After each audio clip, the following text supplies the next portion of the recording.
आज हम लोग करने वाले हैं electrostatic properties of a conductor.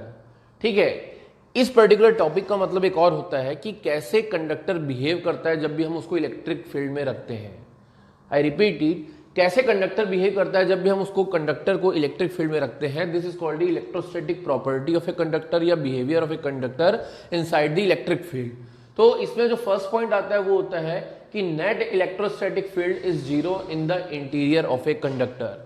मतलब जब भी हम क्या करेंगे, किसी कंडक्टर को इलेक्ट्रोस्टैटिक फील्ड में रखेंगे तो उस पर्टिकुलर कंडक्टर के इनसाइड में इलेक्ट्रिक फील्ड जीरो होगा। कैसे, इसको समझते हैं। मैं मान लेता हूं कि एक एक्सटर्नल इलेक्ट्रिक फील्ड अप्लाइड था, यहां पे मान लेता हूं कि पॉजिटिव टर्मिनल है इलेक्ट्रिक फील्ड का, यहां पे नेगेटिव टर्मिनल है। ठीक है, मैंने क्या किया कि इस particular externally applied electric field के अंदर में मैंने क्या रखा, एक कंडक्टर रखा। मैं मान लेता हूं कि यहाँ पे एक कंडक्टर प्लेस्ड है। ठीक है, कंडक्टर के रखने के बाद ये सोचिए कि ऑब्वियस बात है यहाँ पे एक्सटर्नली अप्लाइड इलेक्ट्रिक फील्ड है, तो इलेक्ट्रिक फील्ड की जो लाइंस रहती है वो किधर से जाती है, पॉजिटिव से निगेटिव की तरफ। तो जो इलेक्ट्रिक फील्ड लाइंस रहेंगी वो किस तरीके से जाएंगी, पॉजिटिव से निगेटिव की तरफ। तो this will be the direction of the electric field.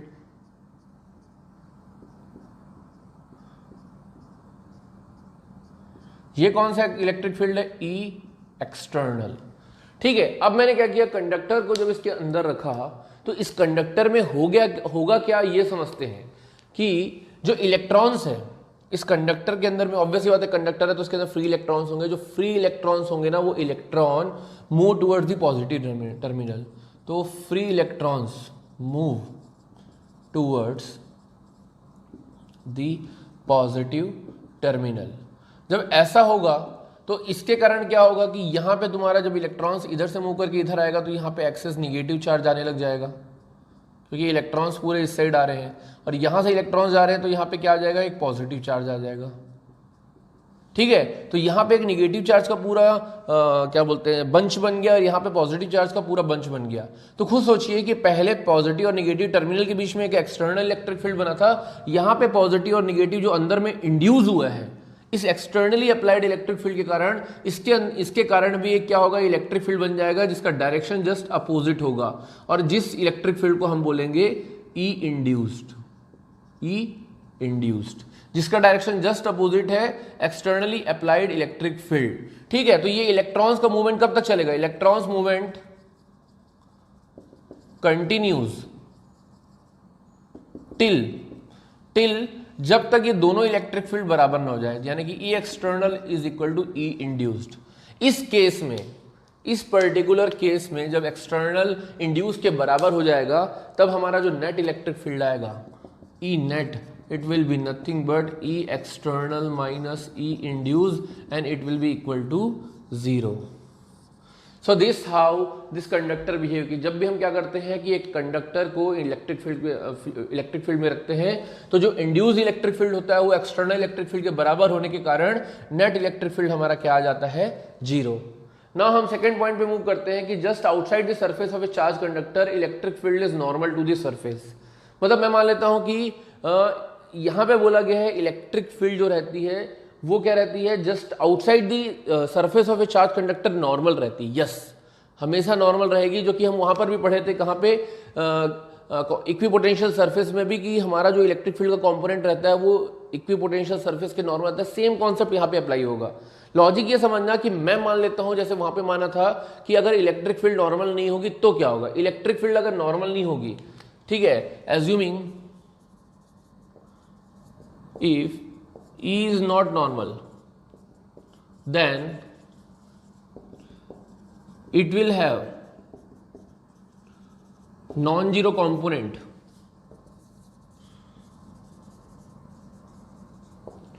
on the surface of a conductor। ठीक है, अब खुद सोचिए कि जब भी नॉन जीरो कंपोनेंट होगा इलेक्ट्रिक फील्ड का on the surface of a conductor, इसका क्या मतलब है, we need to have done a work, हमको वर्क डन करना पड़ेगा। जैसे वहां पे बोला था ना कि वर्क डन जीरो रहता है ओवर द सरफेस, तो वर्क डन हमको करना पड़ रहा है। वर्क डन करना पड़ रहा है इसका मतलब क्या है कि सरफेस में चार्ज एक पॉइंट से दूसरे पॉइंट मूव कर रहा है और चार्ज के मूवमेंट को क्या बोलते हैं, करंट। और सरफेस में अगर चार्ज मूव कर रहा है तो इसको बोलते हैं सरफेस करंट। तो यहाँ पे क्या होता है, सरफेस करंट फ्लो होना चालू हो जाएगा किसमें, कंडक्टर में। और इस टाइप का सरफेस करंट फ्लो होना किसी भी कंडक्टर में पॉसिबल नहीं है। इसलिए हमेशा याद रखना कि surface of a charge conductor में इलेक्ट्रिक फील्ड हमेशा नॉर्मल रहेगी, उसका कोई कंपोनेंट नहीं हो सकता। ठीक है, अब बात करते हैं हम लोग थर्ड पॉइंट की। वो कहता है कि the net charge in the interior of a charge conductor is 0 and excess charge resides at its surface. ठीक है, तो ये पॉइंट को समझते हैं। मैं मान लेता हूं कि there is a conductor, so this is a conductor, इसमें पूरा जो चार्ज है इसके सरफेस में मैं मान लेता हूं, पूरा चार्ज जो रहता है वो रिसाइड कर रहा है इसके सरफेस पे। मैंने क्या किया, एक कंडक्टर कंसीडर कर लिया। ठीक है, इस पर्टिकुलर चार्जेस के कारण इस कंडक्टर के इलेक्ट्रिक फील्ड का डायरेक्शन हमेशा नॉर्मल रहेगा। This will be the direction of the electric field outwards, this will be the direction of electric field. Now how we can prove that yes charge is 0 inside the conductor? So what we have to do, we will consider a Gaussian surface. I will consider a Gaussian surface just near the surface of a conductor. यहाँ पे लिख देता हूँ Gaussian surface near the surface of a conductor. ठीक है, मैंने क्या किया, गॉसियन सरफेस कंसीडर कर लिया near the surface of a conductor. जैसे कि मेरे को पता है ऑलरेडी फर्स्ट पॉइंट के थ्रू हम लोग प्रूव कर सकते हैं, प्रूव कर चुके हैं कि electric field inside is 0 as, हमको ये पता है कि electric field is 0 inside the conductor. ठीक है, तो एज यहाँ पे लिखते हैं as E is 0 inside the conductor. We also know that by Gauss theorem या गॉस लॉ, गॉस लॉ हमको अच्छे से पता है। गॉस लॉ स्टेट दैट कि surface integration of E dot d S is nothing but Q upon epsilon naught, but E is 0 inside the conductor, that means E is 0, यानी कि this portion is 0 inside the conductor, यानी कि q upon epsilon naught is 0 inside the conductor, that means q is also 0 inside the conductor. So by Gauss law we have proved that कि as electric field is 0 inside the conductor, that means charge is also 0 inside the conductor. तो ये third point बोलता है कि net charge interior of the conductor में 0 रहता है। कब? जब चार्ज पूरा रिसाइड करता है उसके सरफेस पे। अब बात करते हैं फोर्थ पॉइंट की, potential is constant with in and on the surface of a conductor. क्या बोला है कि जो पोटेंशियल रहता है वो कांस्टेंट रहता है विद इन और on the surface. With in मतलब इनसाइड भी और ऊपर में भी सरफेस ऑफ ए कंडक्टर। तो मैं मान लेता हूं एक रिलेशन हमको पता है as we know that E is nothing but dV upon dr. I am not taking the negative sign क्योंकि उससे अभी हमको साइन से कोई मतलब नहीं है, जस्ट रिलेशन से मतलब है कि E is equal to dV upon dr। Clear है? तो clearly inside the conductor E is equal to 0. Also on the surface no component of electric field exist। ये दोनों पॉइंट हम लोग प्रूव कर चुके हैं।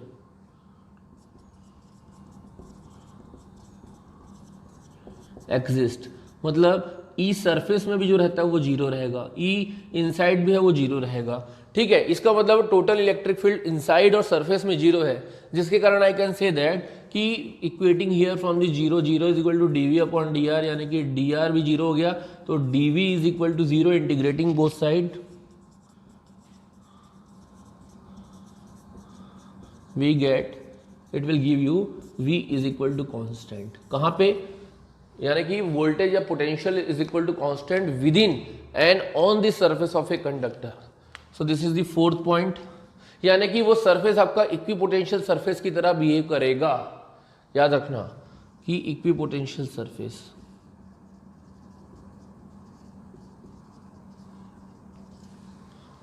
सो this is the 4 points. Now will move to the fifth point.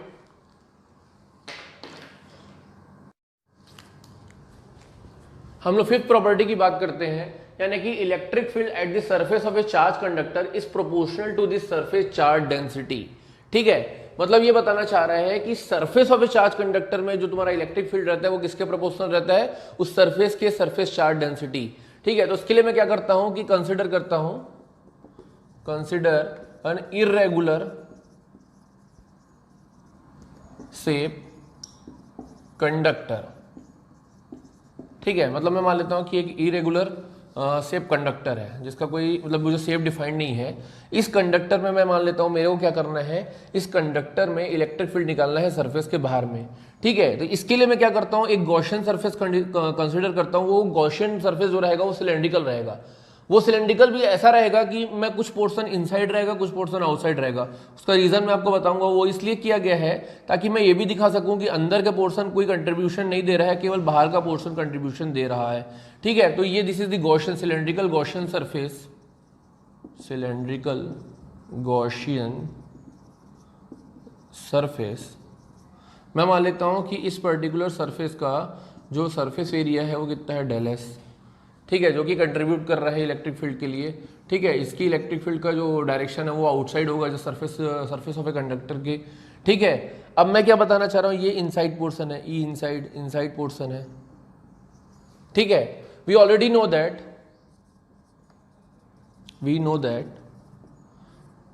E electric field inside the conductor is equal to 0. So electric field अगर inside the conductor 0 है तो हमको पता है कि by Gauss law phi E is equal to E dot del S.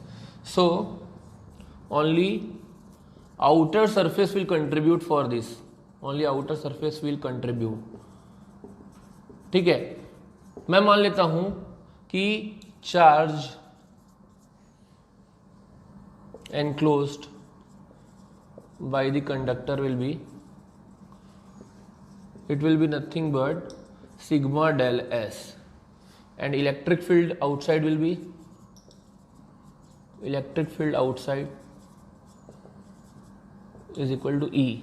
ठीक है, तो अगेन मैं मान लेता हूं इसका अगर पोर्शन में देखूं कि बाई गॉस लॉ यहां पे लगाता हूं, तो बाई गॉस लॉ अगेन क्या बोलता है, phi is equal to E D S, phi is equal to E del S is equal to q upon epsilon naught. Q की जगह में क्या डाल देता हूं मैं, ये ई डेल एस हो गया, क्यू की जगह में डाल देता हूं sigma del S upon epsilon naught. ये डेल एस से del S cancel, so I can say that कि electric field outside will be nothing but sigma upon epsilon naught. तो ये पॉइंट यही कहना चाह रहा है कि electric field surface of a charge conductor में रहता है वो प्रोपोर्शनल रहता है किसके, सरफेस चार्ज डेंसिटी की। यानी कि इस पॉइंट का मतलब क्या है कि electric field is proportional to sigma, electric field is proportional to the sigma, यानी कि surface charge density outside the surface. लेकिन इनसाइड में तो आपका इलेक्ट्रिक फील्ड 0 था, तो ये कंट्रीब्यूट नहीं करेगा, जो करेगा ये करेगा है, और ये इलेक्ट्रिक फील्ड किसके प्रोपोर्शनल रहेगा, सिग्मा के। ये इस पॉइंट का कहना, ये इसका प्रूफ है। अब आते हैं अपन लास्ट पॉइंट पे कि electrostatic properties of a conductor में एक इंपॉर्टेंट प्रॉपर्टी है जिसको बोला जाता है इलेक्ट्रोस्टैटिक शिल्डिंग। ये एक फिनोमिनन भी है जिसका जनरली यूज भी किया जाता है। ये फिनोमिनन क्या बोलता है, the phenomenon of making a region free from electric field is called the electrostatic shielding.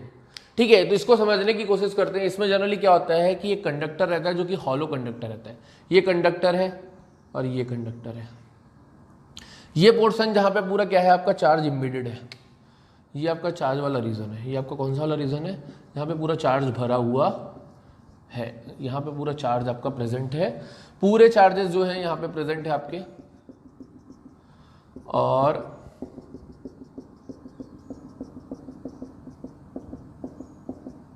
ठीक है, और इलेक्ट्रिक फील्ड का डायरेक्शन क्या होगा आपका, radial outwards. Yes correct, radially outwards. ये जो इनसाइड वाला पोर्शन है ना, इसको बोला जाता है कैविटी, इसको हम लोग बोलते हैं cavity.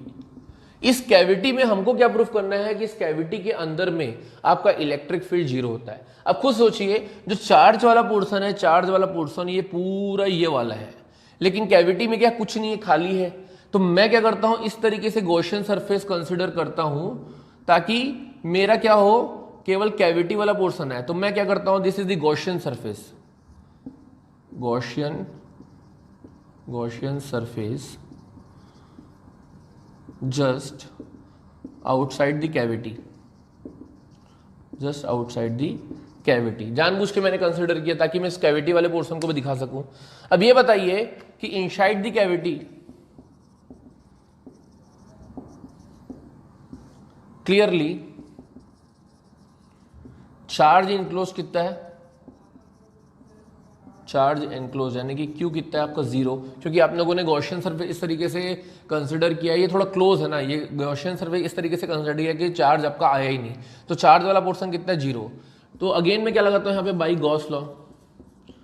Gauss law we know that कि इंटीग्रेशन ऑफ ई डॉट, या डायरेक्टली मैं कह सकता हूँ E dot del S is equal to q upon epsilon naught, ठीक है, या इसको ऐसे भी लिखा सकता है E D S is equal to q upon epsilon naught. मेरे को पता है क्यू क्या है, मेरा क्यू क्या है यहाँ पे 0 है, ठीक है, क्यू अगर मेरा 0 है यहाँ पे तो आई कैन से दैट कि E D S is equal to 0, यानी कि ई इज इक्वल टू 0।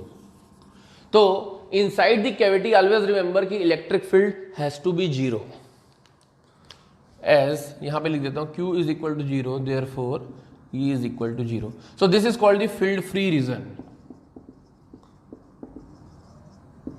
और इसी पर्टिकुलर रीजन को बोला जाता है, एक और नाम से जाना जाता है जिसको बोलते हैं Faraday cage, Faraday cage named after a scientist Faraday, Michael Faraday, ठीक है। तो इस पर्टिकुलर इलेक्ट्रोस्टैटिक शील्डिंग का बहुत सारे एप्लीकेशंस भी हैं। जैसे आपको एक अच्छा एग्जांपल देता हूं कि फॉर एग्जांपल बहुत पानी, बरसात का मौसम है और क्या बिजली कड़क रही है, तो जनरली बोला जाता है कि अगर बिजली कड़क रही है और आप कार में फंस गए तो it is better to stay inside the car. Why? Because वो कार जो है वो एक शील्डिंग की तरह काम करता है, वो क्या करता है आपको प्रोटेक्ट करता है फ्रॉम द थंडरस्टॉर्म। जब भी बिजली गिरेगी तो वो कार क्या करेगा, फराडे केज की तरह काम करेगा। आप अंदर में हॉलो कंडक्टर के इस कैविटी वाले पोर्शन में बैठे हुए हैं, कार का जो केज है वो कंडक्टर वाला पोर्शन है, वो पूरे चार्ज को अर्थ कर देगा। Getting my point? So this is an application of electrostatic shielding only.